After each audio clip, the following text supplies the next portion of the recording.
est tout juste 13h sur Al-Ray. C'est le journal à la une de l'actualité.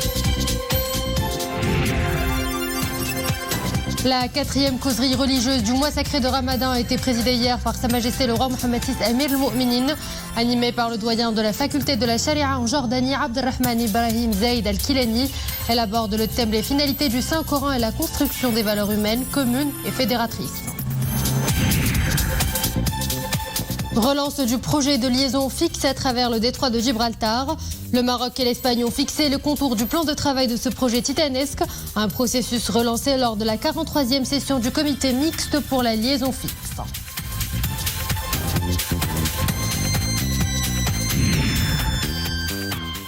Le e-commerce et l'industrie de la livraison rapide nous facilitent la tâche au quotidien, mais posent un vrai problème à la sécurité routière. Contraints par le timing serré imposé par leur société, certains livreurs s'exposent à un réel danger et mettent en péril la vie des usagers de la route.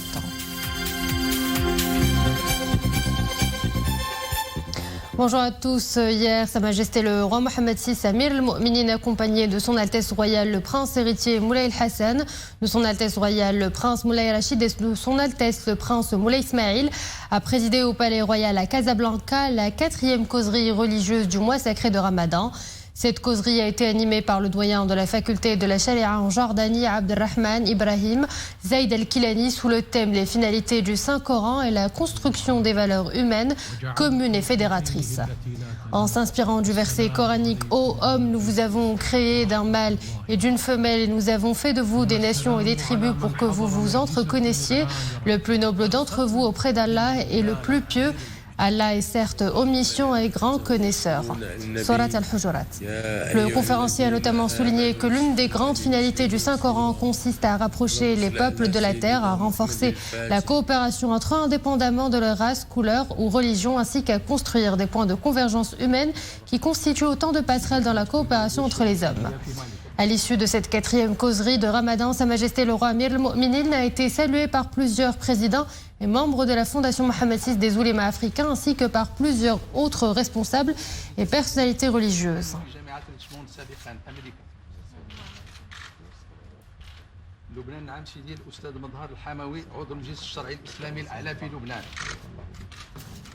بوركينا فاسو نعم سيدي الأستاذ أبو بكر دكوري رئيس فرع مؤسسة محمد السادس للعلماء الأفارقة.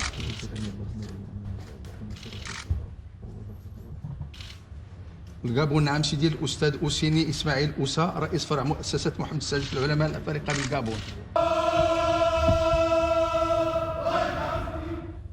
Rabat et Ottawa déterminés à donner une bonne dynamique à leurs relations. Le président du Sénat canadien en visite de travail au Maroc à la tête d'une importante délégation parlementaire. Il s'est entretenu hier avec le ministre des Affaires étrangères, de la coopération africaine et des Marocains résidant à l'étranger, Nasser Bourita. Entretien à l'issue duquel le haut responsable canadien a mis en avant la volonté commune des deux parties d'approfondir la coopération dans de nombreux domaines, notamment économiques ainsi qu'en matière de lutte contre le terrorisme. Nawal Goulari, Yassil Maazi, Embrem ici. Le Maroc et le Canada affichent leur volonté commune d'impulser une nouvelle dynamique à leurs relations de coopération. Des relations portées par un environnement stimulant, promises un bel avenir. Je salue le Royaume du Maroc pour ses efforts de réforme engagés sous la conduite de Sa Majesté le roi Mohammed VI, en vue de voir un Maroc de plus en plus prospère, inclusif et durable. Ceci nous encourage à hisser le niveau du commerce bilatéral entre les deux pays et le potentiel de croissance économique mutuellement bénéfique. Des créneaux de coopération aussi divers que l'agriculture, l'aérospatiale, l'éducation et les technologies vertes. Depuis 1962, les convergences entre Rabat et Ottawa n'ont cessé d'émerger dans de nombreux domaines. Économie, lutte contre le terrorisme, égalité des genres et prospérité inclusive. De quoi tracer de vastes horizons de coopération des deux côtés de l'Atlantique. Le Maroc, grâce à ses liens étroits avec l'Europe et l'Afrique et à son positionnement stratégique, peut servir de tremplin vers le vaste continent africain pour les entreprises canadiennes. Tout comme le Canada offre une passerelle bilingue pour les entreprises marocaines vers le marché nord-américain. Une volonté commune affichée en faveur d'un partenariat stratégique gagnant-gagnant avec ce pays nord-américain où résident plus de 100 000 ressortissants marocains. Le Maroc et l'Espagne relancent le projet de liaison fixe à travers le détroit de Gibraltar. Une nouvelle étape portée par un objectif principal, celui de fixer les principes et les grands axes du plan de travail commun, d'une vision partagée de mobilisation en synergie des réseaux scientifiques et techniques. Un processus relancé à l'occasion de la tenue de la 12e réunion de haut niveau Maroc-Espagne en février dernier et plus récemment lors de la 43e session du comité mixte pour la liaison fixe. Nadia El-Moudden et Iman Abou. Le projet de liaison fixe à travers le détroit de Gibraltar, un méga chantier d'une importance géostratégique maximale, non seulement pour les deux pays, mais aussi pour les liaisons entre l'Europe et l'Afrique. Le plan de relance comprend 2,3 millions d'euros de fonds européens destinés à mettre à jour les études liées au projet.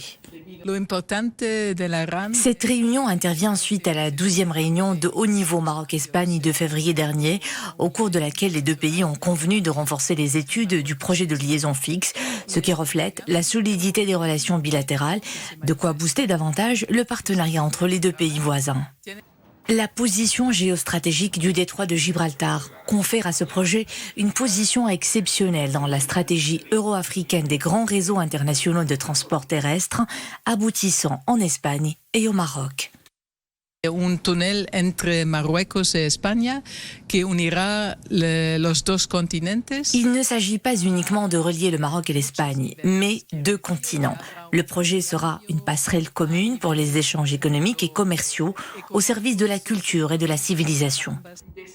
Le projet de liaison fixe s'est continuellement enrichi des études et réflexions menées ces dernières années et a été porté par une dynamique de recherche, de développement et d'innovation scientifique extrêmement féconde et évolutive.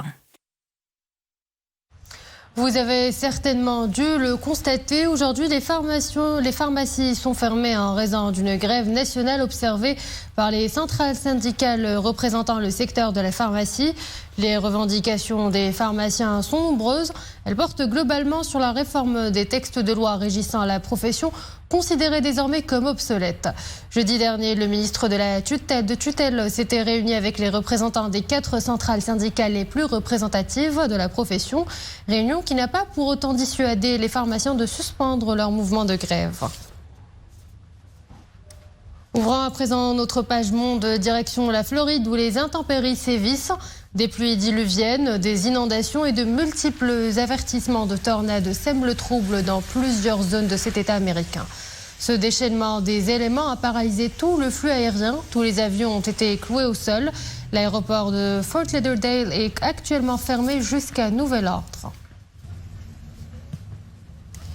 À l'autre bout du monde aussi, le temps s'apprête à faire des siennes. Le cyclone tropical Isla menace l'Australie. Des rafales à 315 km/h sont attendues. Les autorités de l'ouest du pays ont émis une alerte rouge et ordonné des évacuations à l'approche du cyclone, dont les vents violents font craindre d'importants dommages humains et matériels.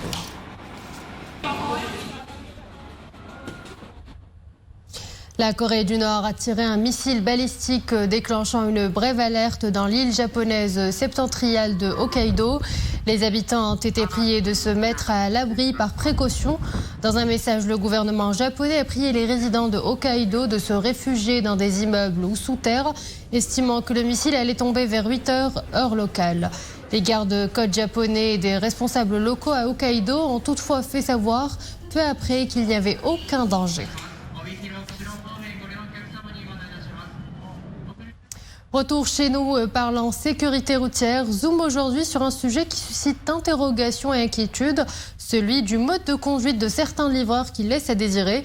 Des spécialistes de livraison qui se pressent pour transmettre les commandes à leurs clients en un temps record, en transgressant parfois le code de la route et en mettant en danger leur vie et celle des usagers de la route. Voyez cela dans ce reportage de Reda Amao.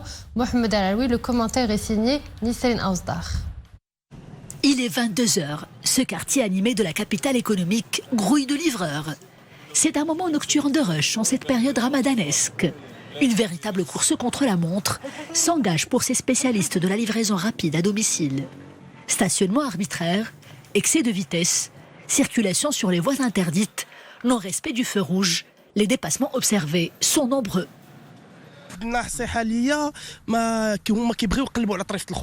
Certes, c'est leur gagne-pain et ils ont beaucoup de contraintes liées au temps.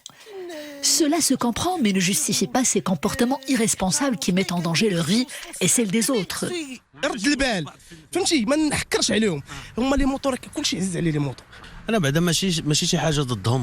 Je n'ai aucune dent contre les livreurs. Je n'ai aucune dent contre les livreurs.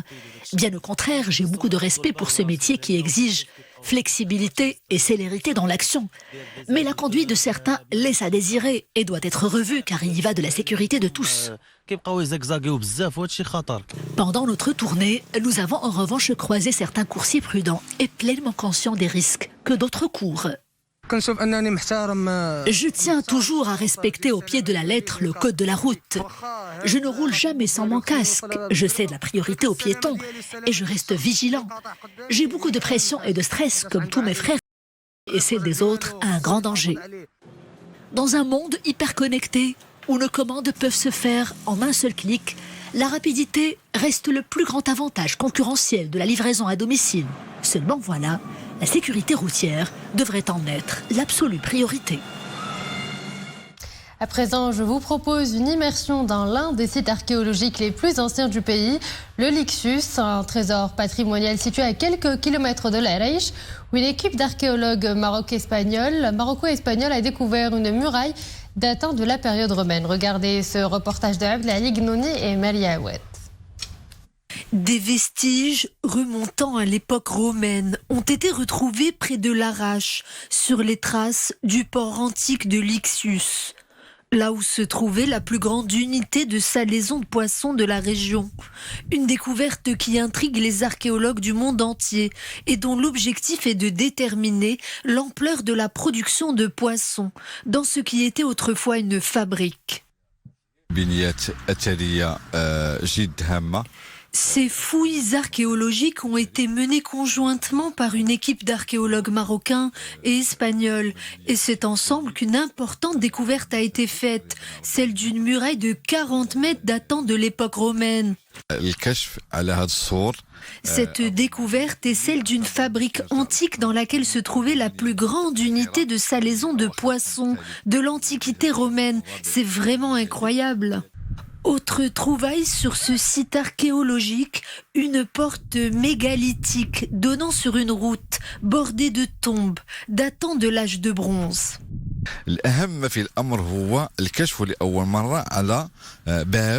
Nous avons découvert aussi les vestiges d'une porte de 2,60 m de diamètre. Autant dire que ce n'est pas une simple porte qui ouvre une maison, mais bien l'une de ces portes qui ouvre la cité de Lixus et qui mène jusqu'au port de la ville. Il était une fois Lixus, une cité antique qui, au fil des fouilles, n'a pas fini de livrer toute l'étendue de ses mystères et de son histoire. Et voilà, nous arrivons à la fin de cette édition. Merci à vous de l'avoir suivi. Excellente suite des programmes sur Al-Oula.